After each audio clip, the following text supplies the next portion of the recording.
नमस्कार. इतिहासात ना काही नावं काळाच्या ओघात विरून जातात. पण काही व्यक्तिमत्व अशी असतात ज्यांचा वारसा, ज्यांची ओळख 400 वर्षांनंतरही उलट जास्तच प्रखर होत जाते. आज आपण अशाच एका महान व्यक्तिमत्वाबद्दल जाणून घेणार आहोत. हे जे दृश्य आपण पाहतोय ना, हे आहे शिवजयंतीच्या उत्सवाचं. सगळीकडे भगवे ध्वज, पारंपरिक वेशातली ही तरुण पिढी आणि तो सगळा जल्लोष, तो जयघोष, अंगावर काटा येतो. हे फक्त एका सणाचं चित्र नाहीये. नाही, ही आहे एका राजाबद्दलची पिढ्यानपिढ्या टिकून राहिलेली एक प्रचंड श्रद्धा, एक अभिमान. मग साहजिकच आपल्या मनात प्रश्न येतो की कोण होती ही व्यक्ती? आणि असं नेमकं काय आहे त्यांच्या वारसामध्ये की जवळजवळ 400 वर्षांनंतरही लोकांमध्ये इतकी उत्कटता, इतकी ऊर्जा आहे? चला, याच प्रश्नांची उत्तरं आज आपण शोधणार आहोत. चला तर मग सुरुवात करूया पहिल्या भागापासून. एक आधुनिक प्रतीक. त्यांचं नाव आहे छत्रपती शिवाजी महाराज. आणि हो, छत्रपती ही फक्त एक पदवी नाहीये. ते त्यांच्या सार्वभौमत्वाचं, त्यांच्या रयतेच्या स्वराज्याचं प्रतीक आहे. त्यांचा प्रभाव बघा, तो काही फक्त इतिहासाच्या पुस्तकांपुरता राहिलेला नाही. आजची तरुण पिढी म्हणजे अगदी आपल्यासारखीच मुलं-मुली अष्टपैलू राजा शिवछत्रपती नावाचे वेब ॲप्स बनवतायत. विचार करा, त्यांचा वारसा आजच्या डिजिटल युगातही तितकाच जिवंत ठेवला जातोय. यापेक्षा मोठं उदाहरण काय असू शकतं? आता वळूया दुसऱ्या भागाकडे. संस्थापक राजा. शिवाजी महाराजांनी पाया रचला तो मराठा साम्राज्याचा.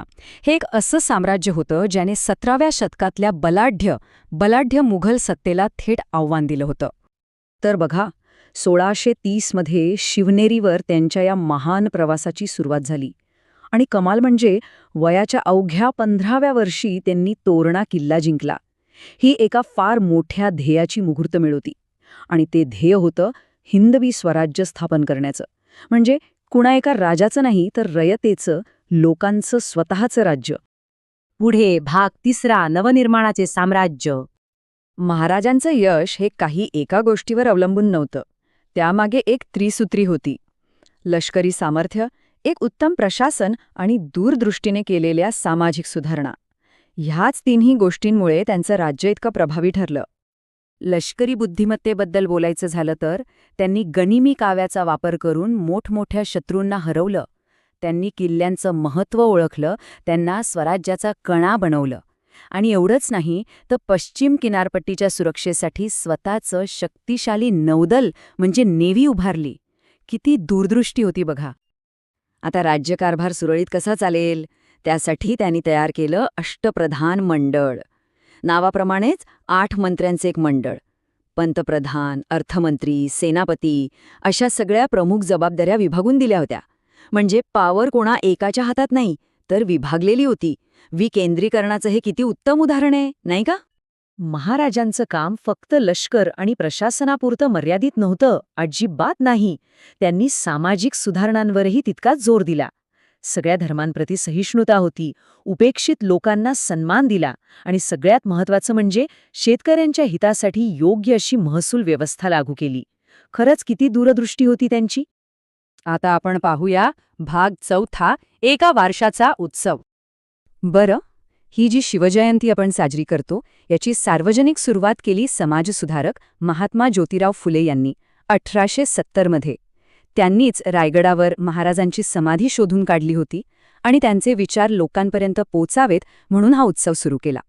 पुढे स्वातंत्र्यलढ्यात बाळ गंगाधर टिळकांनी लोकांना एकत्र आणण्यासाठी या उत्सवाचा उपयोग केला. आता त्यांच्या जन्मतारखेबद्दल 2 मतं आहेत.